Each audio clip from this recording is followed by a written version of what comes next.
Jay. I'm Adrian. And together we are the Two Crazy Cat Ladies. I'm gonna cut you. I think I just peed. Buckle up. We're back in the closet.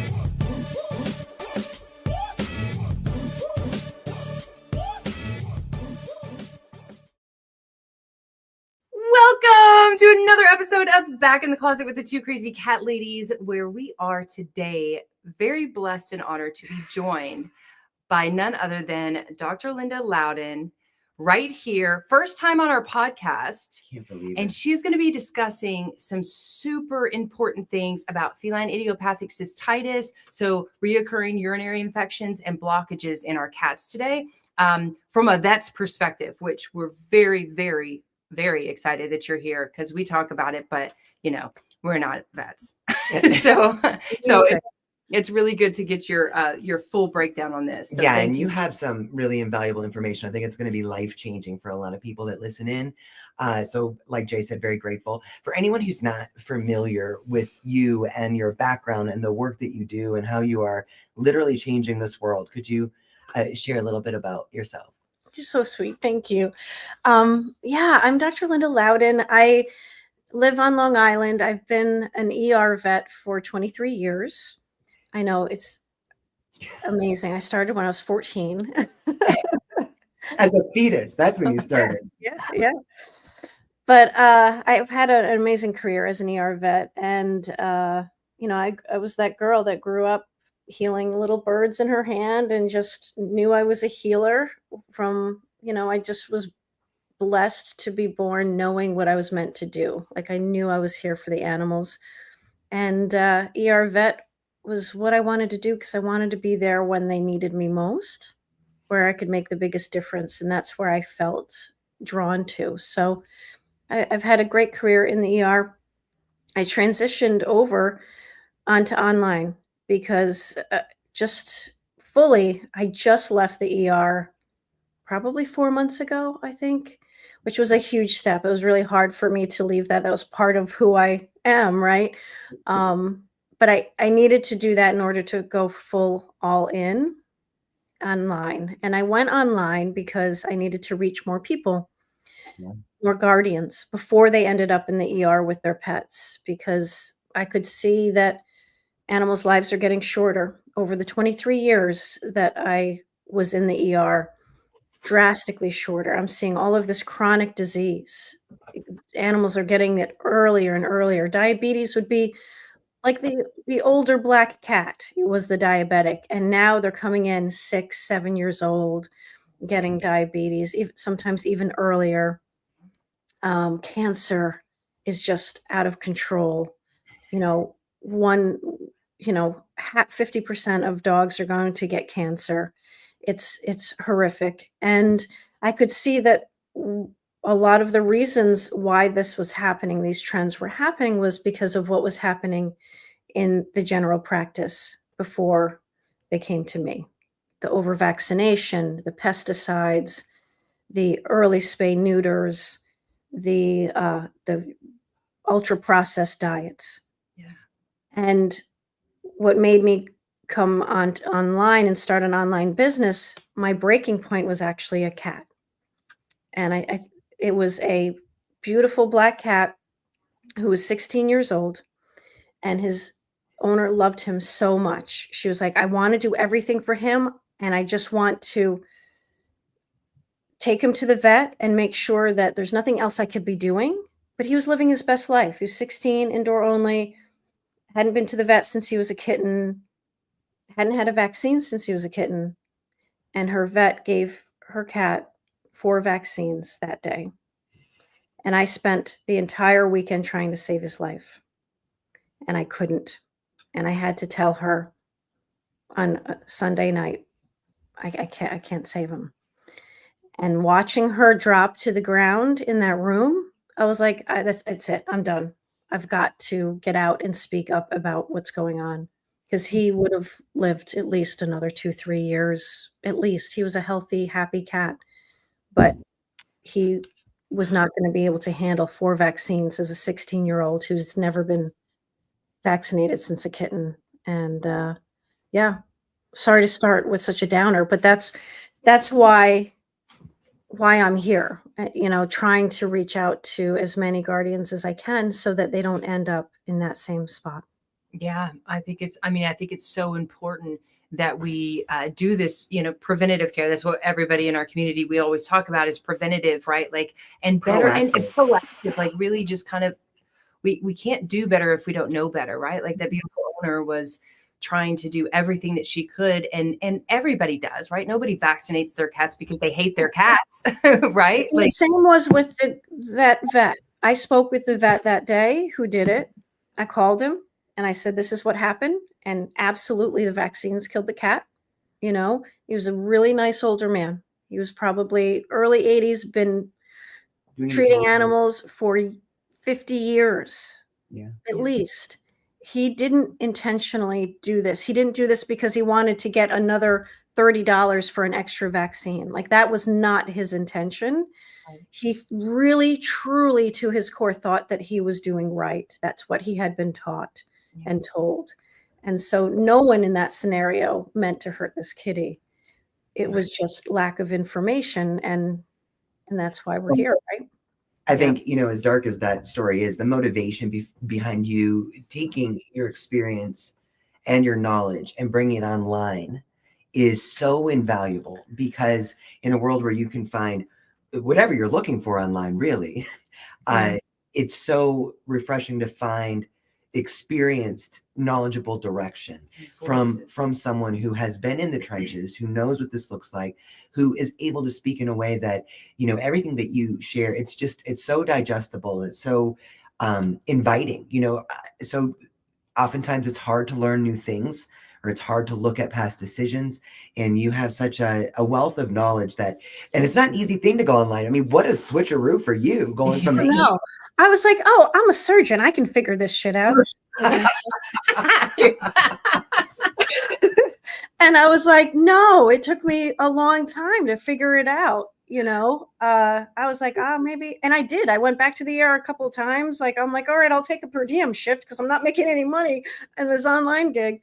It wasn't easy, for sure. But, nothing new is, right? And you're helping to build that bridge. I think exactly like you said, veterinarians that are saying like, oh, hey, it's time for your shots. Oh, hey, we can't see your cat until they're vaccinated. That is protocol. That is the norm.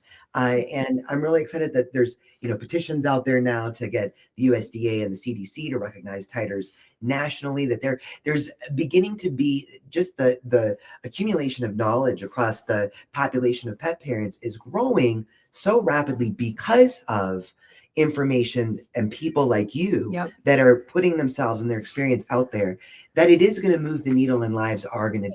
It will. It is moving the needle. Yeah, it is moving the needle. Over just the past 10 years that we've been doing this online, and which we are still figuring the online stuff out, by the way, 10 years in. It's ever evolving. So we're always going to be learning, which is kind of fun. Yeah. But in 2015 versus where things are now, what people want, what people are asking for, and what people are looking for has changed drastically from our perspective, right? To see, we were probably the very first cat only supplement company that came out, right? Like, or cat holistic health advocates that came out online. In cat this only, way, at least cat only in this way. And at the time it was like, I don't even think we have an audience, because I don't think cat parents are like anywhere near like where dog parents are in 2015. And now it's like you see the shift happening. You see the so many more resources happening. So many more cat specific things that are helpful, like this that we are talking about today: feline idiopathic cystitis, blockages. Blockages in cats is that word is one of the scariest words in the world to cat parents. And unfortunately, it's one that way too many of us know. So let's kind of try to, there's so many topics. Let's get to the subject. There's already 4 more podcasts we're going to have to do with you just from this. But let's talk about cool with that. I would be so excited. So let's start with feline idiopathic cystitis and blockages, and just kind of like, let's talk about what is it, feline idiopathic cystitis? Sure. Yeah. Well, diagnosis, and they're like, oh, that sounds bad. Yeah, well, anytime you hear itis, right, that's inflammation. So it's not a specific disease, it's just inflammation. Sorry, you might hear my son in the background yelling at his PlayStation. Apologize. It's Told him I was going live. He didn't listen. But fine. so itis is inflammation, and really it's inflammation of the bladder wall. And it's not bacterial. 99.9% of these are not bacterial. It's not infection. It's inflammation. And idiopathic just means we don't know, right? It makes us sound more intelligent when we say we don't know. We don't know why it happened, right? We're going to use a big term, idiopathic, to say that. And we don't know, we can't say there's a direct line to this is why it happens, but we know that there's a lot of things that we do that predispose our cats to it, right? Right. The diet, the dry, dehydrating diets, which, hi, sweetheart, how cute. Do you have them trained for this, like on cue? Like you have little treats across everything? The only time they're allowed in our closet is Wednesday nights when we're doing our podcast. So they know it. not coming in. Yeah. So cute. So it's inflammation of the bladder, and the symptoms we see in cats are that straining to urinate. They might have accidents outside of the litter box. They might cry, or it's like that awful vocalization. It's an abnormal vocalization when they're trying to pee. And it can lead to becoming blocked because they produce all of these crystals in the urine that can then come together with inflammatory cells, cause a mucin plug. And in cats, external urethras are really tiny. Like God was not very nice when he made or she made penises for kitties, because they have the tiniest external urethra, so it's very easy for them to block. And so get some crystals and some inflammation in there, and it's a problem, and then it becomes life-threatening. Yeah. Okay, so you said this is not usually caused by infection, and I think a lot of people, because urinary tract infections are also very common. Big difference. Not in males. If What was watch the drinks. I'm like, grab your drink. People are listening to the podcast later. What they don't know is that was Jack being Jack, and he just tried to climb all the clothes. Jack is our comedian cat, Jack. and anything that he can do for a laugh from other people. Oh my God, bro. Sorry.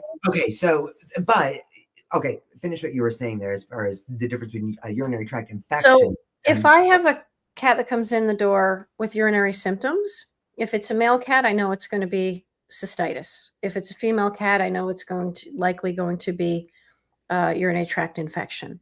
Now, female cats can get cystitis, but it's much less common than in males. In women, it's more common for us to have cystitis. In humans, Right. It's the same inflammatory process of the bladder wall. But yeah, so male cats, it's very, very unusual for it to be infection, unless it's secondary to stones. If I have a cat that comes in that's male, blocked, but he's 10 years old and never been blocked before or had symptoms, then I'm looking for stones. I'm getting an x-ray, making sure he doesn't have stones, because it's much more likely in an older cat, first time blocking it, for it to be stones. And how do stones develop?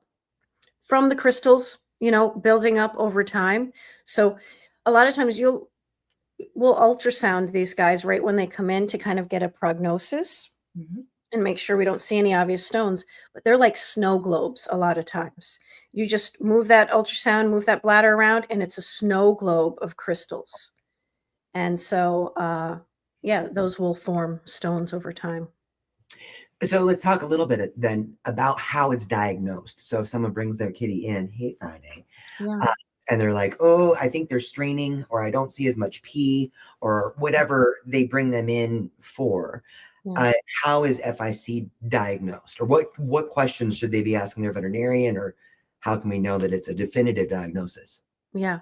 Well, the vet's going to palpate the bladder. Usually we can tell from palpation if it's blocked, because a blocked bladder feels much different than just a full bladder. A blocked bladder can really actually be small, but it's like a rock. If I feel a cat come in and he's got a bladder like this, but I can push on it a little bit, he's not blocked. He's probably pre-blockage or on the road to being blocked, but he's not truly blocked. Some of these cats, you can't even touch their abdomen because they'll hit the roof, because it is, imagine how excruciating that is. Yeah. You know? I've heard it compared to like a wine cork being stuck in your urethra. Yeah. And, I remember one time traveling like to dog shows, and I had to pee so bad that it hurt so bad that I was crying. Right. And I always think about that time when I see these blocked cats, because times 100. Yeah. Right. Because that just happened and I hurt. But then a lot of these cats, it's not caught by the guardians, and they're overnight like this. Maybe it's 2 nights like this, and then they finally come in. And some of these cats, when they come in, they're flat out in shock because it's gone too long. And if you think about, okay, it's that cork, and then it's going to ascend up to the kidneys, and then you get acute kidney failure. Now, if those cats come in and they're in failure, often if we get them through that initial stage, we can reverse it. Yeah. But yeah, it's pretty awful. Wow. And so your vet's going to feel that bladder first, maybe give pain meds, and that's one thing that you want to say to your vet. If you think your cat is blocked, make sure you manage his pain. You don't want them going in and feeling him, putting catheters in him, putting him on an x-ray table or an ultrasound table, and not managing his pain first. Yeah. Right. Good point. Very good point. Yeah. What other kind of tests will they run to make that diagnosis? I mean, I know, sometimes it's like if they think it's an infection, they can culture for bacteria. With FIC, is it as easy as just feeling and seeing and knowing? It depends on the experience of the vet. I can diagnose it on an exam, right? But I will want other tests. Like I'll want a urinalysis, so that can tell me, is there signs of a secondary infection? And just make sure I rule it out. And the urinalysis is also going to tell you other things, like it might tell you what kind of crystals you have. Usually it's struvite for male cats. Are they losing protein in the urine? Other things. So urinalysis is really important. I don't tend to send cultures out unless I have a reason to, because I feel like it's a waste of money.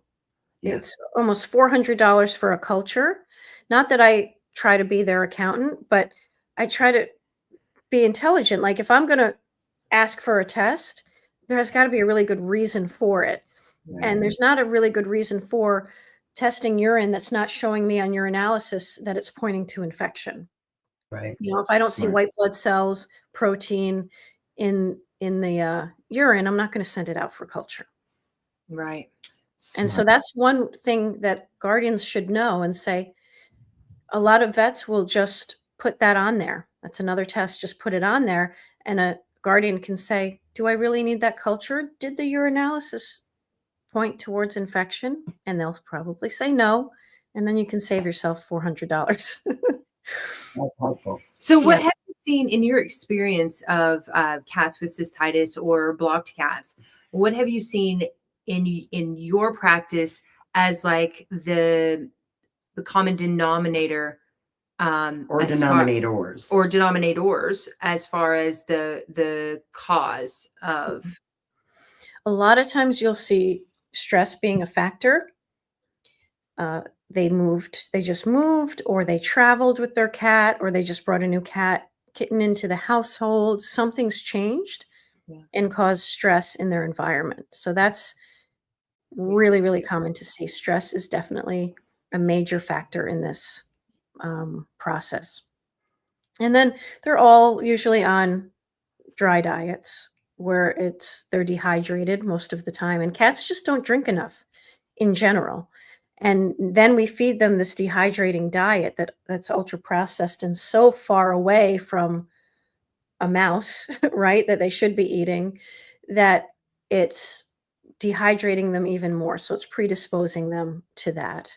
Yeah. And those are the two main things that I'll see with cats that come in with that. I want to ask you a question. It's a very controversial question. So, but it's our Uh-oh. podcast, so whatever. But You don't have to answer it if you don't yeah, want you to. don't have to answer it if you don't want. But I know you will. So No pressure. No pressure.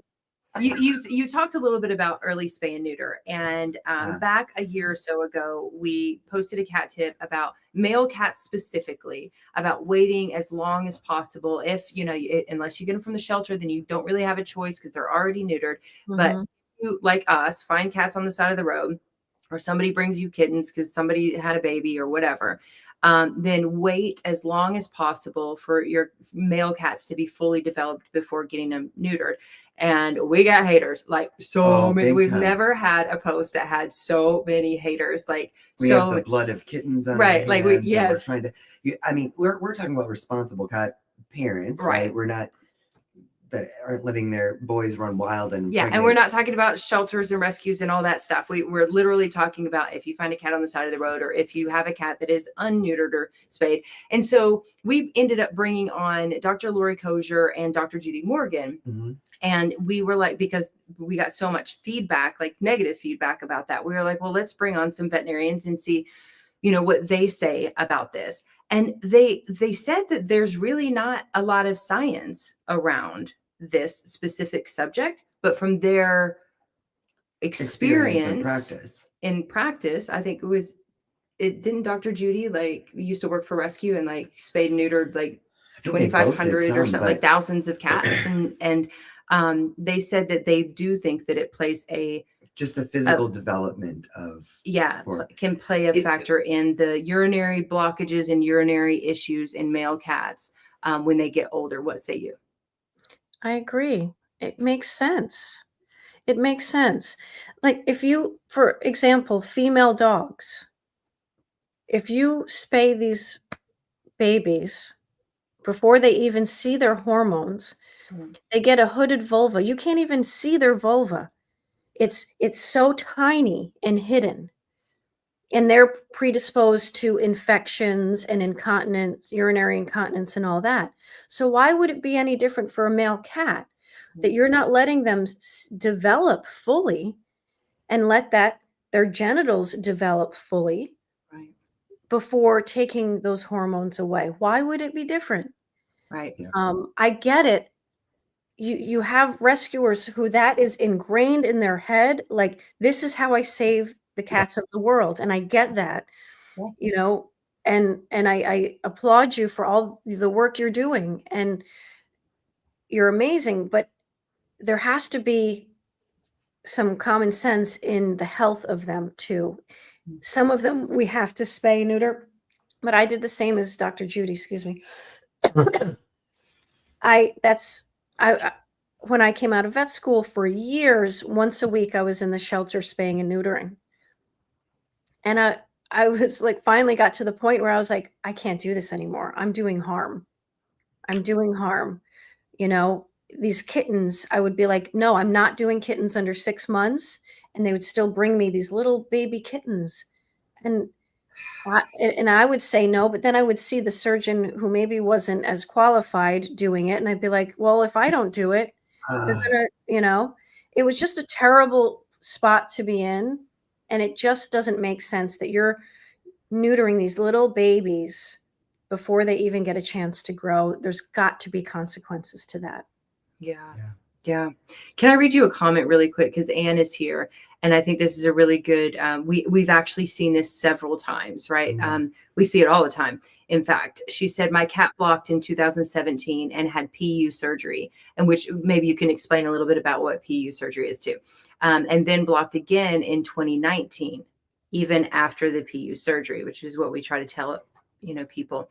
That he's still alive and doing well, but he has yearly flare-ups of cystitis. Yeah. I'm not a fan of PU surgery.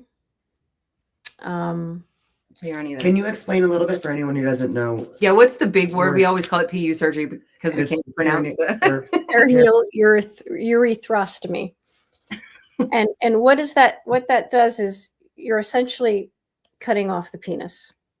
You know, you're taking the penis and you're making a larger opening at the end. So you're pretty much, you know, taking the penis off, which is really drastic. And I find that a lot of veterinarians will recommend that too early. Yeah. I don't recommend it at all, because they haven't even taken the steps to try to, you know, prevent it properly. They've just put them on a prescription bag of food and that's it. And then, oh, you reblocked. It's time for PU. And there's so much more to it than a bag of food. Oh, And a lot of them do have, if you think about such a drastic surgery, a lot of them will have problems. I had this one cat that had a botched surgery and he leaked around that where it scalded him every time he peed for years. And he would come in for me to just manage the wounds from this botched surgery. And he just lived in pain for so many years and he just sticks in my mind. So I'm not a fan of that surgery. I'm glad that, you know, your kitty's doing well and that it went well and you had a good surgeon for it. But there's other things, you know, that we're going to talk about. Yeah. Do you want me to go into?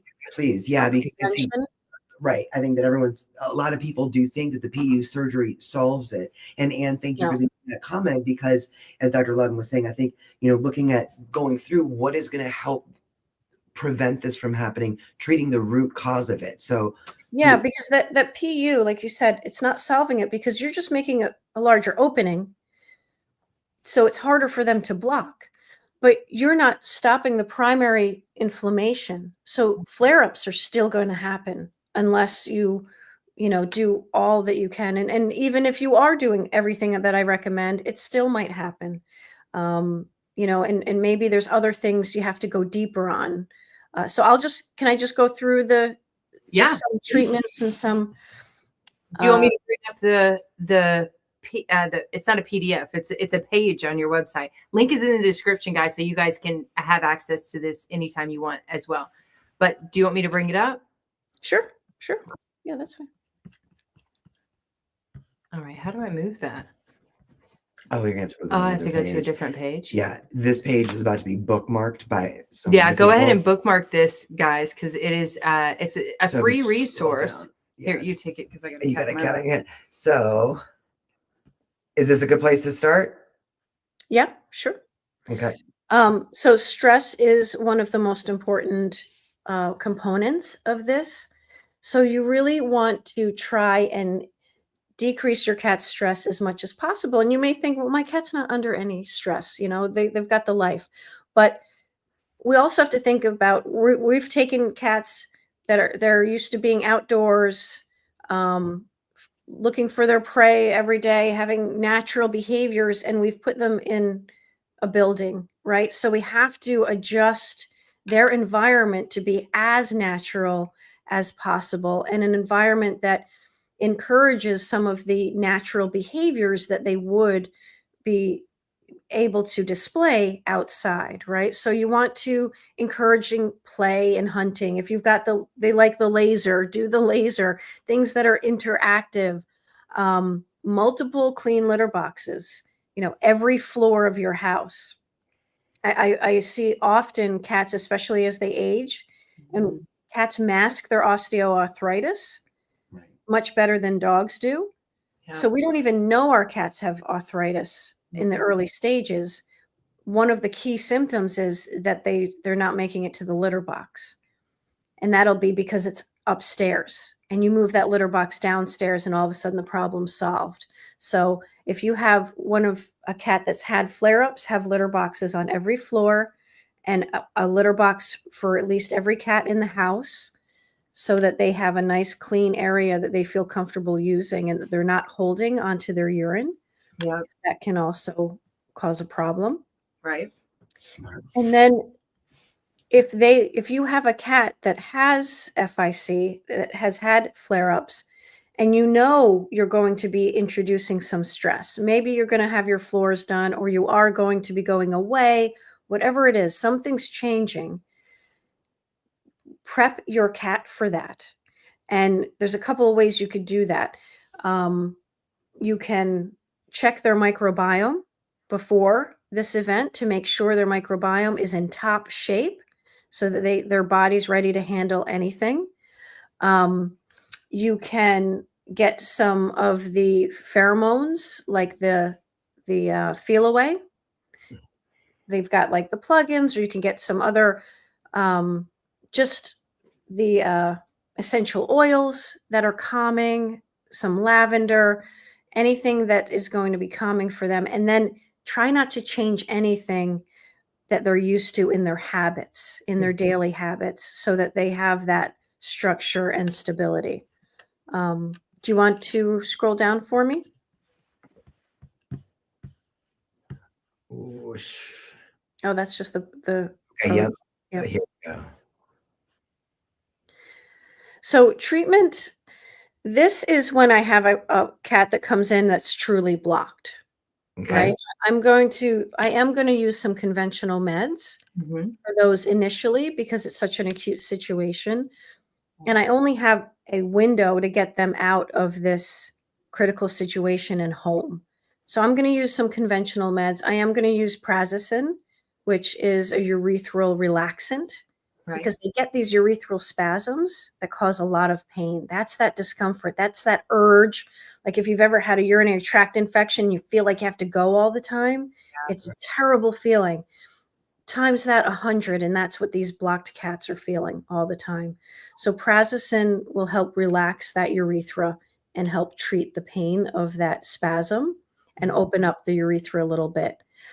This is one time I do like gabapentin. I don't love gabapentin in general, but I will use it on my cats. One, it does really help them with the stress of the situation, and it helps them with the pain, especially if I have a urinary catheter in place. I'm going to have them on GABA and Buprenex. I am a heavy hitter in this area when I've got a cat in the hospital with a urinary catheter in. Because, and so it doesn't sound very integrative, but I've got a cat who is stressed in a cage with a urinary catheter in, that's so uncomfortable, with a disease process that is caused by stress. Right. So I'm not playing here. Like, I'm giving them the GABA, they're getting their Buprenex. My cats, when they're blocked, they're like so happy. They're so high that the meanest cats are nice. So that is really important. And then some other things that you want to think of, we can go into, I'm just pulling mine up too, because I'm having a hard time reading yours because I'm getting old. It's small. So I need to put on my glasses. But one thing that really works is that up here is the PEA. Oh, yes. I love PEA for these guys. Yeah. So PEA is a great way to naturally manage the inflammation. And there are studies. The studies are in humans, but there are several studies showing that this specific supplement helps greatly with cystitis. Yeah. Yep. In women. Yeah. You can look that up. And you can get it, they have it formula. It's all the same. PEA is PEA, but I know Dr. Judy has one. It's a naturally occurring fatty acid. And it's just really, it's got analgesic properties as well as the anti-inflammatory. So, yeah. We actually, Dr. Loudon, we actually co-branded the Dr. Judy Morgan. Oh, did you? I didn't know that. Yeah, for cats. Just for kitties. So we have it in the kitty size. Perfect. Bottles for Zorro's getting some right now. And that should be on everyone's shelf. I think so. Who has a cat, because it's just a natural anti-inflammatory that you can grab for anything. Yeah. They hurt their paw, they're limping, they've got some osteoarthritis, their symptoms. This is something like that. This is huge about these blocked cats, is you want to catch it before they get blocked, right? So once you've had a cat that gets blocked, you're going to catch those symptoms earlier and then treat at home before you end up having to take them in. Because I don't like to see cats in the clinic. I No. probably shouldn't say this. I'll probably be arrested for it. But I don't like cats going to the vet office because it's so freaking stressful, especially my blocked cats. They're like, do you want to recheck me? I'm like, no, stay home. You know, keep him in his nice, comfortable environment and let's talk over the phone because I don't want you putting him in a car and then bringing him into an office with all of these smells. You know, if you could have a home vet that could come check on him, great. Yeah. But I don't want them going back into the clinic unless they have to. So if you can catch it, these early symptoms with PEA, CBD, and these cats can just stay on CBD if they need to. If you have a cat that keeps recurring, then just keep them on his CBD. Glucosamine. So glucosaminoglycans have been shown in humans that they're lacking in the bladder lining and the bladder wall of women with cystitis, with chronic cystitis. Really? I did not know that. Yeah. Yeah. So that's why we think it should help cats. There's no research in cats to show it, but it makes sense that that's a supplement to add to your cat's regimen if they have FIC. And then marshmallow root is another nice natural one. It's going to just help coat bladder lining and reduce irritation. Yeah. And in this, you know, I gave all of the dosages for you guys in these. Corn silk is another natural supplement that you can add. It supports healthy urine flow. It does have some diuretic properties. I heard that corn silk also helps with cats that have incontinence. Have you seen that? I have not used it for that, to be honest. So it makes sense that it would, but I haven't used it for that. Huh. Yeah. And omega fatty acids for urinary health. Yeah. Yep. I mean, I throw fatty acids at everything, right? Because I just feel like it's going to help. But when you have inflammation of any kind, right, it makes sense that omega-3s are going to help to modulate that inflammation. Right. And so it decreases those pro-inflammatory cytokines. And it really, anytime your dog, because you think about, I'm grabbing omega-3s for my dog's arthritis. Well, that's just inflammation, right? We're going to do the same for a cat if it's bladder inflammation. So omega-3s are important. Throw them some canned sardines. Yeah. Yes. Yeah. And then the most important thing that you can do for these cats is increase their water intake. Yeah. That's the most important thing you can do. And you can do that by adding some water to their food, obviously getting them off of dry and getting them on to a raw or gently cooked diet. That's okay. I have mine up, so I don't have to read that one. I'm good. And then, or adding bone broth, to increase water intake. You can also get those little water fountains. Yeah. It just kind of draws them to the water. I'll tell owners to have multiple water bowls throughout the house or water fountains so that they'll be like, oh, there's water here. Maybe I'll have a drink, So increasing water intake is the main thing that you want to do. Yeah. Yeah. I love that Judith even mentioned that also suggests keeping water bowls in areas that are separate from the food bowl or plate. And I think too, you touch on it on your page. If there's intercat issues, really important that you pay attention to any resource guarding. And that's going to be someone blocking the water bowl, blocking the litter boxes, trying to ambush another cat. That's stress too. That's so stressful. And so if you see that happening and you're already dealing with FIC, then look at how you make those resources more available in more safe places for everyone too. Yeah. And make sure they have those hiding places, right? That they can get away from the crowd if you have a multi-cat household, and just relax and get zen and do their meditation, right? Yeah. Yeah. Yeah. Um, Go ahead. well, I was going to ask, so with I love that we tackled the PU surgery, but I know that some people have come to us and said, well, my cat has FIC and they've been on antibiotics for X amount of time. Can you address the antibiotic issue with feline idiopathic cystitis? I hate the antibiotics because they don't need it, right? And now you're throwing antibiotics onto a cat who we need their microbiome to be in the best shape ever right now. And now we're going to mess it up with antibiotics it doesn't need. So I hate that. And I think that antibiotics get thrown at these cats because sometimes we don't know what else to do. Mm-hmm. And we want the owner to leave with something. Yeah, we see it all. Antibiotics and steroids. It's like the two answers for anything when it's like, I don't really know what's going on. Antibiotics and steroids. Enid, I'm probably messing up your name. How do you check the microbiome? You know, if you're looking to see, I know we use Innovative Pet Lab. You can send in. They test the gut health, the gut overall health. gut health, right. but animal biome or kitty biome. Yeah, is that your go-to? Animal biome, yeah.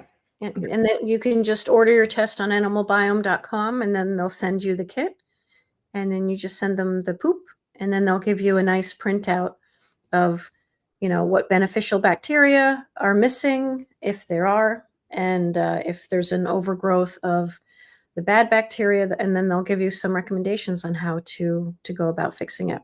Correct it. Can you explain just briefly how the microbiome of the gut actually affects their urinary tract?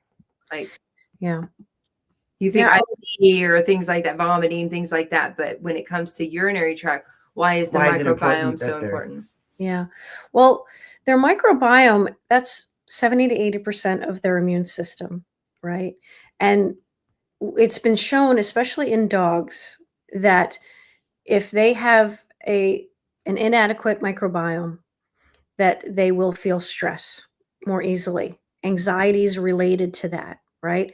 A lot of these shelter animals, we fix their microbiome and they're not as crazy and stressed as they were, right? So that's one way to help manage their stress, is to make sure their gut microbiome is in good shape. And it's just for their immune system, right? Anytime our animals are facing an ailment, an infection, an inflammation, a disease, we want to go to that microbiome and make sure we're making it as strong as possible, so that we're giving the best chance of them handling what's coming on and them handling the symptoms without us having to throw medications at them. Right. Okay. I love that. Let's talk about, go ahead. Can we talk about human stress? Because I will say in our experience, we see so many of these cases of cats with reoccurring urinary issues or blockages. And we can tell whether it's a phone call, whether it's, a Zoom chat, whether it's a DM, an email, you can tell if the human is stressed, if the human is just, like constantly, oh, well, and my mother died, and then my, like all of the stuff, the stories that they tell us. And you can tell that the stress is starting with the humans and then going Mm-hmm. into these animals and surfacing as valid? Issues. Is that a valid thing? 110%. Absolutely. I can walk into a room and know it. I can see, if it's a dog, I can see that stress going right down the leash. If it's a cat, I can see the way they're holding it, the way their posture is.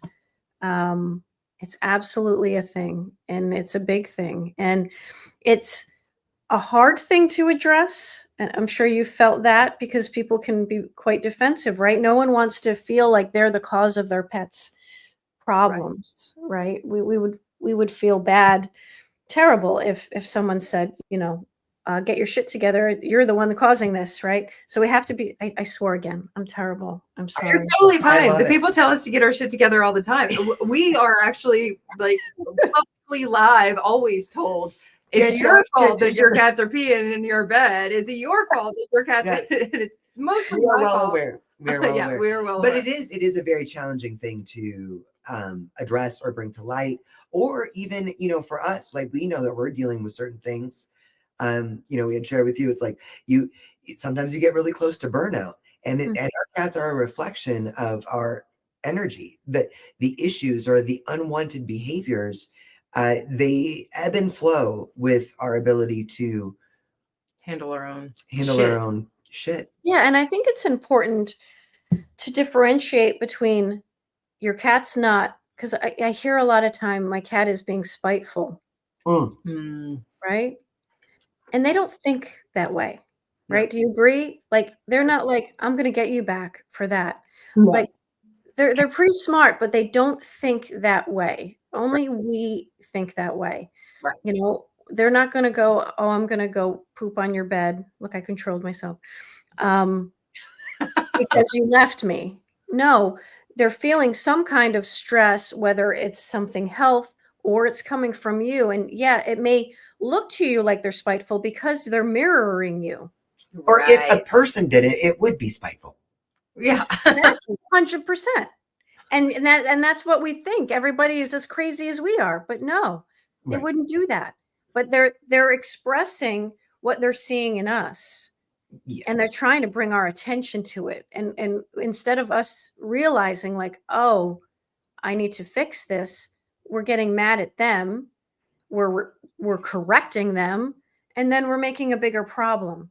Right. And then these poor cats get thrown out of the house because they're just not behaving the way we want them to behave in our house.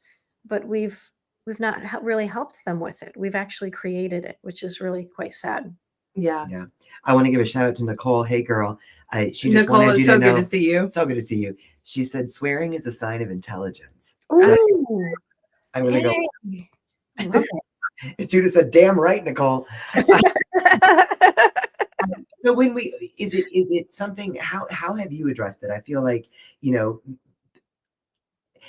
it's kind of like seeing the forest through the trees kind of thing, right? Because really it's if I have a cat that has a FIC, it's another thing that I'm worrying about. Right. How do I rewind enough to kind of take a beat, Yeah. take a look at how much stress is actually in my cat's daily environment. And if, you know, because I don't want people thinking, oh, it's me, only me that's causing this. This is not necessarily the thing. Understanding cats is a never-ending never-ending right? story. So looking at their environment from their perspective, like you said, providing those hidey spots, giving them the environmental enrichment so that they can live in peace in a territory that may have, you know, other cats that they're not super fond of. It's not only ever going to be the human, but is there a way that you help people evaluate if I've that had is I've had them journal. Because I feel like if you journal and just it brings you to a place where you can be more observant. Yeah. And you can maybe see things that you weren't seeing before. And so I will ask them for their help. You know, because I find cats very hard to manage as a veterinarian. They just make it as hard as possible. That's why I'm known as the dog vet, because it's easy. I look at a dog, I know what's wrong with it. I don't even have to touch it. Cat is like, I'm going to hide this as much as I can. All my blood work's going to be normal. You're going to have no idea what's wrong with me. And it makes me crazy. So, but if you can I've asked them, I need your help to figure out what's going on with your cat and why this is happening. So let's be super vigilant at home and observant and journal for me and share this journal with me of what is happening. How is he acting? What days is this behavior happening? Can we find a pattern of why it's happening, when it's happening? Is it a full moon, which is totally a thing? You know, is it when your crazy mother-in-law comes over? You Right. know, Around the holidays. yeah, and then some things will come up. But I also ask them, journal about you and how you're feeling about all of this. And you know, try to see where you fit in here, Right. in a way that we can all approach it together and come up with a solution, because that's holistic, right? It's not just let me throw these meds at them and just stop the symptoms. Let's look at it and try to heal it from within and figure out all the parts that are involved. Because we try to fix things like that, we end up cutting penises off, right? Instead of just going through the motions of everything. And we take the quick way out as veterinarians, right? I don't want to make anyone feel bad that they took that step for their cat. Maybe that was their only choice. Right. But for vets, we just don't want them coming back. We want to solve the problem, and we don't want to hear the owner complaining about the problem. So that's a quick fix. Right. But that quick fix could lead to years of problems and discomfort and pain. So it's not actually a quick fix. Sorry, I got on my soapbox a little bit. I love your soapbox. I really think it needs to be heard. It needs to be said. It needs to be heard. A little bit off topic, but just a quick question here. I know we're already running out of time with you. It flies by with you. As Stephanie Hubler said, is it possible? Hey, Stephanie, is it possible to ever heal a chronic urinary tract infection?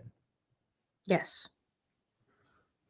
Yes. And if you have a urinary tract infection in a cat, you really have to not just look at the bladder. You do have to look at the whole body and the microbiome and everything else, and make sure everything else is working well and you're doing everything you can to diagnose, look at, and manage every other parts of the body.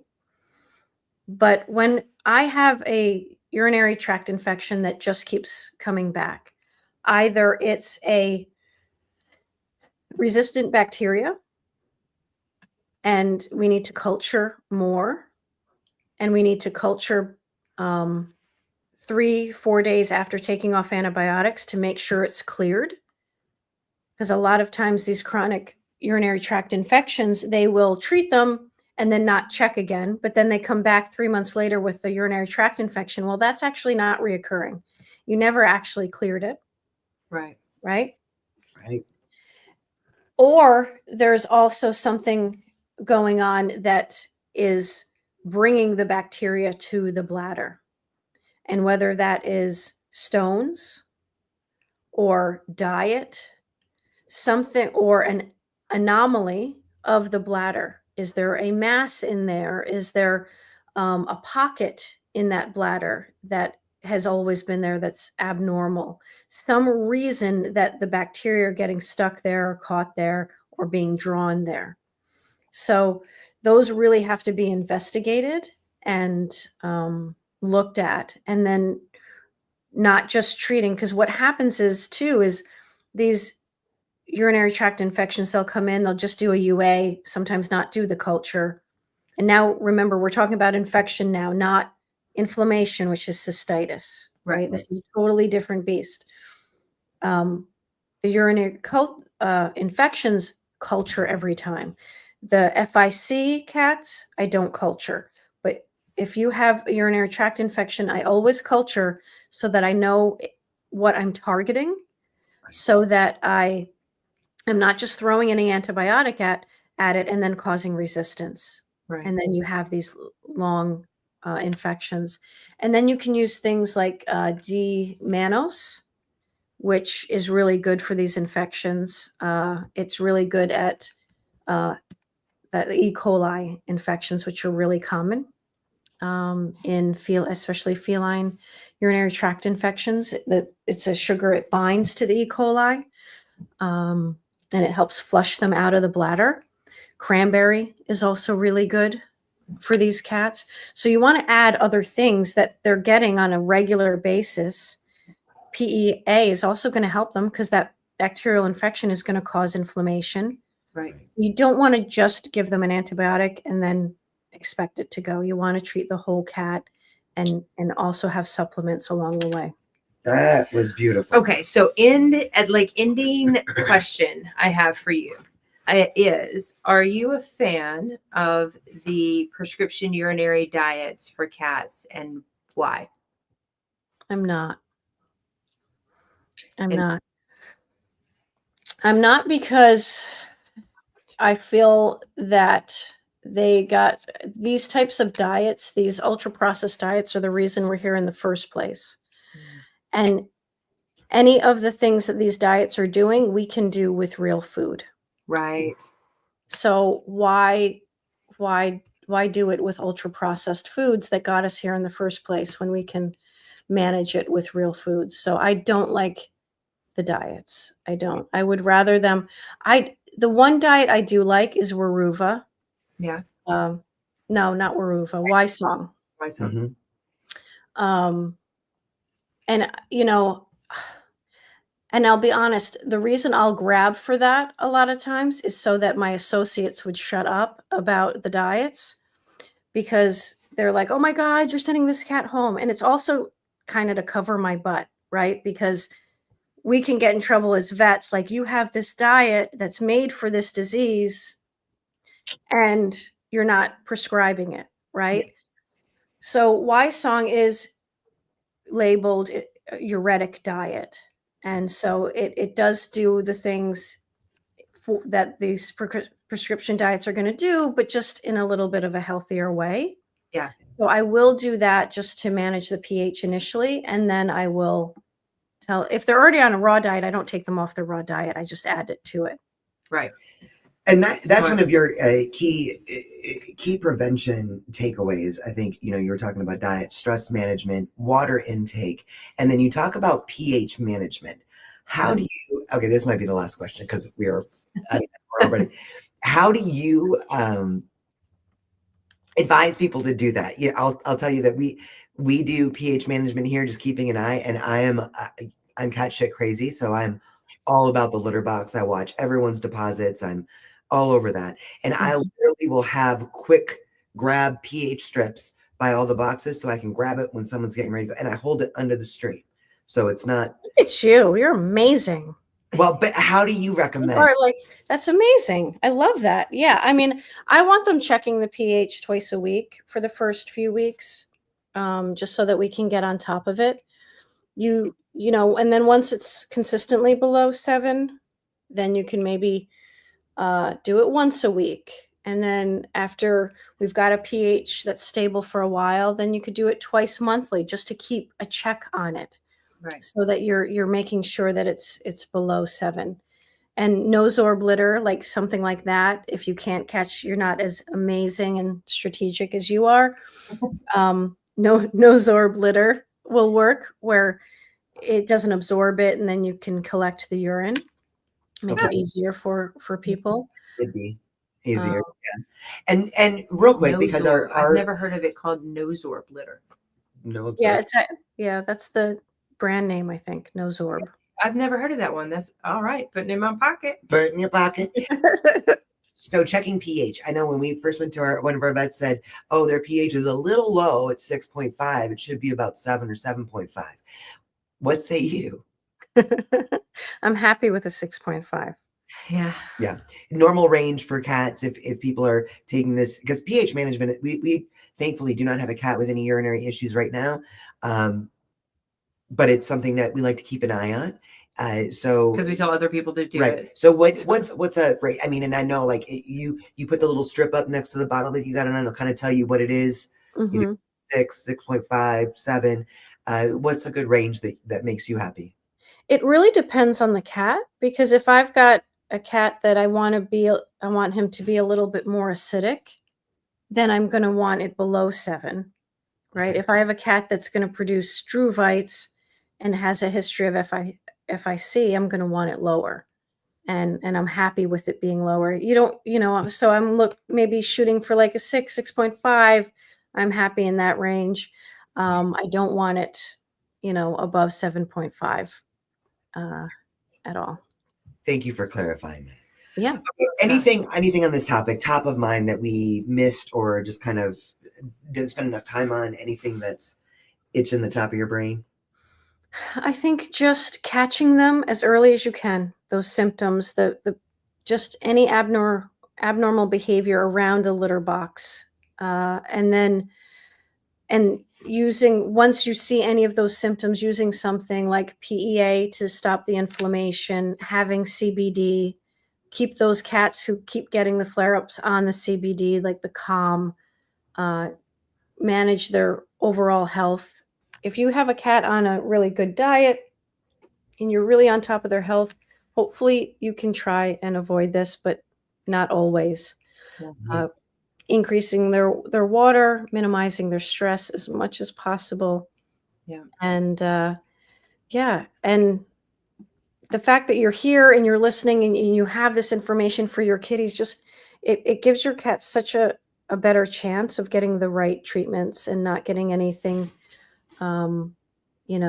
drastic, and not just throwing meds at them, because exacerbating the issue. Yeah. And I do find in veterinary medicine, like, we don't learn holistic medicine integrative. Like, we have to do that on our own. And so the vets may say, that's all I can do. The next thing is a PU, right?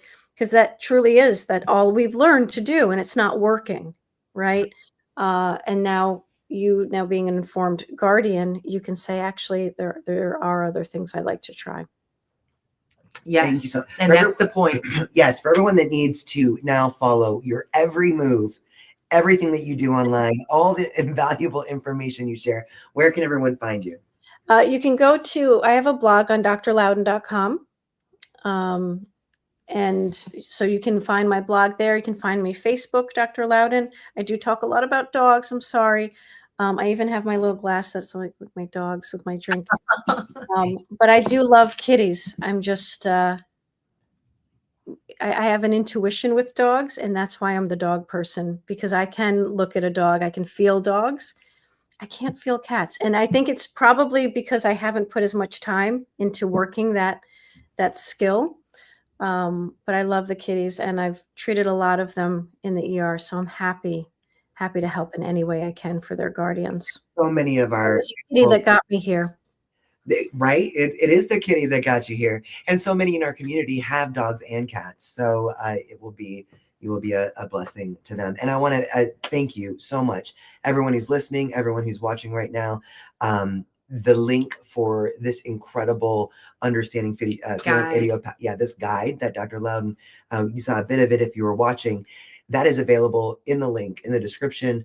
And if you missed it somehow, shoot us a DM and we will share that with you. Thank you so much. Yes. Dr. Lynda Loudon. Oh, thank you for having me. This was so fun. So fun. I hope it was helpful for everybody. Illuminating. Yes, absolutely. You are the absolute best. And we definitely want to have you back again to talk more things about maybe cancer, maybe diabetes, about the pussies, vaccines. Yes, I would love to do diabetes. Yes. Let's go. All right. Let's go. So we will have Dr. Loudon back very soon, guys. Yes, that would be great. Thank you again. And thank you all for joining us. And we will see you all very soon. Have a Good night, guys. Thank you. Bye.